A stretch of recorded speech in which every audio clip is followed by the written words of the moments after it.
So first of all, we'll define what is risk. What are we talking about? Well, it's basically any activity or event that is uncertain. In this business, we know that there's lots of things that are uncertain, whether it be rainfall, price risk, things of that nature. But then there's also a lot of things that we know that we can handle, things that are not uncertain.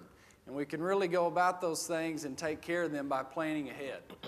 So planning ahead in order to manage the things that we can control. And what are some of these things? And we'll talk about a few of them. Reproductive efficiency, health of our cattle, minimizing stress, optimizing our inputs, and then maximizing our outputs. We're going to kind of rapid fire through a bunch of stuff here pretty quickly. So first, reproductive efficiency. Main thing is we need to get cows bred. The more cows that we get bred, the more calves we have to sell. So we really need to focus on this. And the biggest thing here is keeping body condition score where these cows can get bred. These cows right here look pretty good to me, probably a BCS of 6. They're going to get bred. This cow right here is really going to struggle. So we need to try to stay away from a cow that looks like this at calving, keep body condition score up. The research, this is pretty classic stuff that was done, is we increase body condition score from a 3 to a 4, upwards to a 5 to a 6. We can rapidly increase our conception rates. Secondly is a breeding soundness exam. A lot of people do these, a lot of people don't. But if we're going to stick a $4,000 or $5,000 bull out there, a lot of times, we need to make sure that bull's able to get his job done. So go have a BSE done by a veterinarian before turning these bulls out. Make sure that they're doing their job during the breeding season. Be out there evaluating and seeing if bulls are mounting cows and doing work or if they're not. Secondly, make sure that your bull to cow ratio is in where it needs to be.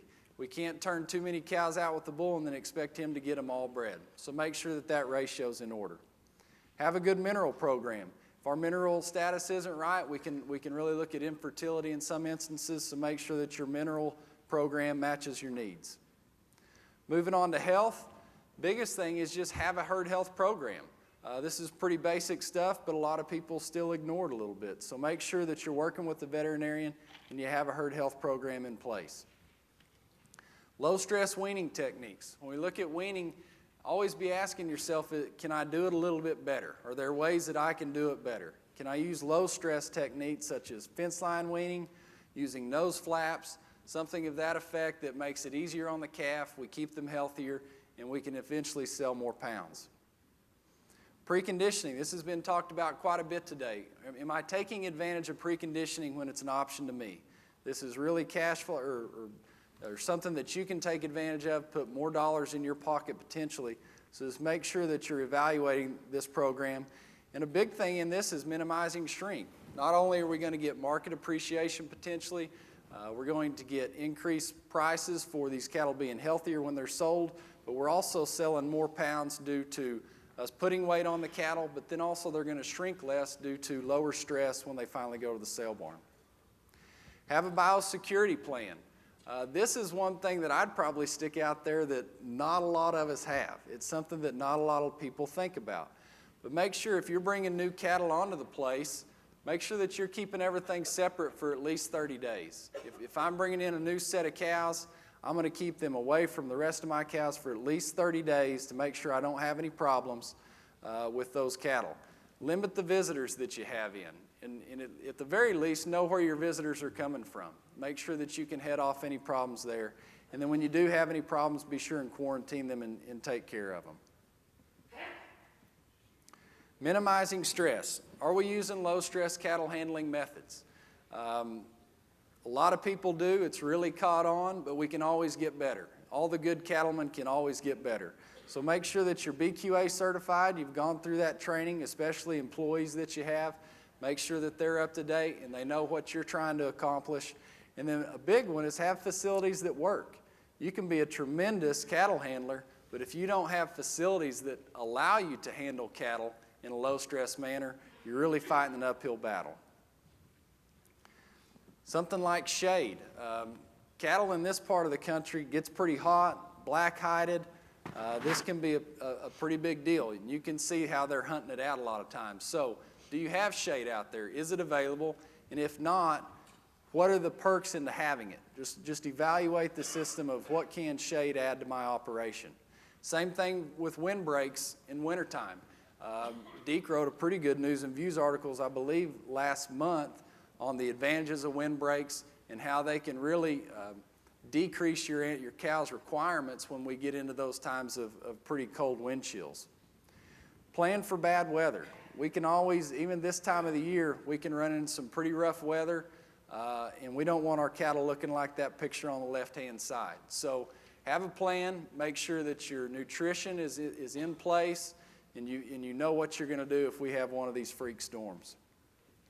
Disposition. Disposition can be a pretty big deal, and it kind of depends on the person a lot of times. There's a human risk, but you know, the human risk to me and to Chuck is probably a little bit different. Put me and Chuck in the same pen with a crazy cow, I'm going to get the best end of that deal. So you kind of got to know,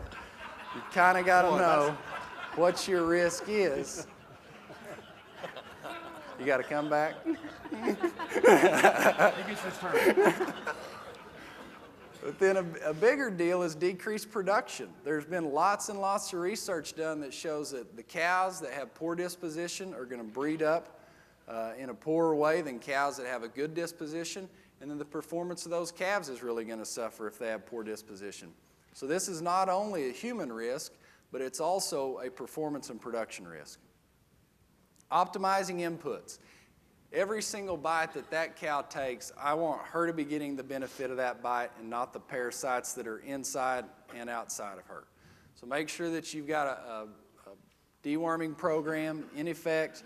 You're controlling flies. Make sure every bite that she takes, she's getting the benefit of.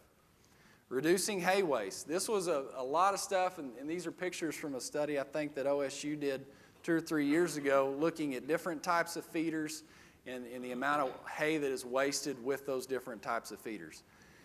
When you get into cheap hay situations, these numbers don't add up in a hurry, but boy, when you get into situations where we were paying $200 a ton for hay, it can pay for hay feeders pretty quick. So make sure that we're optimizing that input. Matching the feed to the requirements. Know what your cow's requirements are for where she's at in production, what time of the year is, what your grass is doing, and then what we need to supplement to those cows to meet as perfectly as we can the requirements of that female. If we're not doing that, we're either giving up money because we're spending too much on feed when we didn't need to, or we're giving up performance and production because we're not feeding her to the point we need to. Challenge yourself to look at alternative feeds. Don't always feed the same feed that you do every single year because it's what feels comfortable and what you've always done. Try to branch out a little bit, see what other alternatives are out there. Maybe look at scales. Scales can be a pretty good deal if you're feeding out of a cake box or something like that. Scales are pretty cheap. Make sure that you're feeding exactly the amount that you want to be feeding. Cows must fit your environment. Make sure that you don't have too many 1,600-pound females out there because I'm pretty sure they don't fit our production environment here.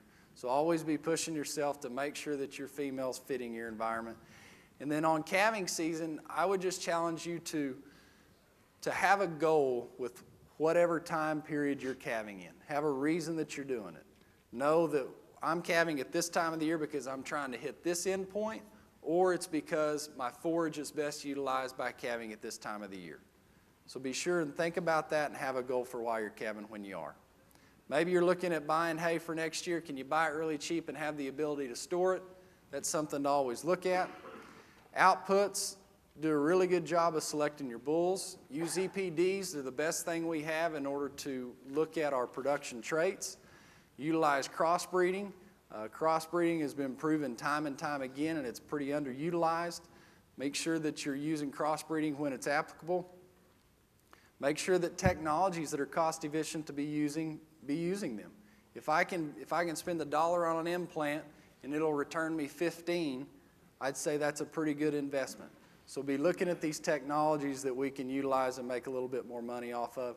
And then everything that we produce, make sure that you keep it on your place. Theft is pretty big and it's getting bigger. Make sure that you're taking the measures necessary to prevent theft. And the whole thing I want to bring out in this talk is that in times of very high risk, there's lots of things to worry about, but don't get caught up too much on worrying about things that you cannot control. There's lots of things that we can control, and make sure that we're taking care of our business in order to be as successful as we can. Thank That's you, what Bryan. I got. All right.